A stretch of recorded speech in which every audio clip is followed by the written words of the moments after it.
आता आपण बघूयात विविध जिल्ह्यांमधल्या टॉप 9 बातम्या। 79 दिवसानंतर विठ्ठलाचं पददर्शन आजपासून खुलं। नव्या गाभाऱ्यातील विठ्ठलाच्या दर्शनानं भाविक मंत्रमुग्ध, भक्तांची मोठी मांदी आली। सांगलीच्या जतमध्ये भीषण दुष्काळ, 40 तलाव कोरडे ठाक, 96 टँकरद्वारे पाणी पुरवठा सुरू, जनावरांच्या चाऱ्याचाही प्रश्न गंभीर। नागपुरात आज सकाळपासून ढगाळ वातावरण, काही ठिकाणी पावसाची शक्यता, हवामान विभागाचा अंदाज। भंडाऱ्यात शासकीय धान खरेदीला शेतकऱ्यांची पसंती, 182 केंद्रांतर्गत 65,000 क्विंटल खरेदी, पहिल्या टप्प्यात खरेदी मर्यादा वाढवण्याची मागणी। नाशिक शहरात सिटीलिंक बस चालकांना सुरक्षेबाबत प्रशिक्षण दिलं जाणार, अपघातात वाढ होत असल्यानं पालिकेचा निर्णय।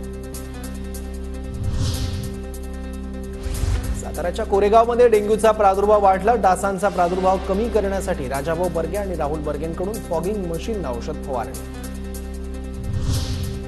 नांदेडमध्ये मोसंबी लागवडीतून शेतकऱ्यांचं भरघोस उत्पन्न, 3 एकर शेतीतून शेतकऱ्यांना मिळवलं 3 लाखांचं उत्पन्न। नांदेडच्या केळीची आखाती देशात मागणी, मालेगावमधील केळी इराकमध्ये पॅकिंग करून पाठवली जातात। धाराशिव जिल्ह्यात मान्सूनपूर्व पावसामुळे महावितरणचं 1.5 कोटींचं नुकसान, वादळी वाऱ्यामुळे 2045 विद्युत खांब पडले, 250 गावात बत्ती गुल।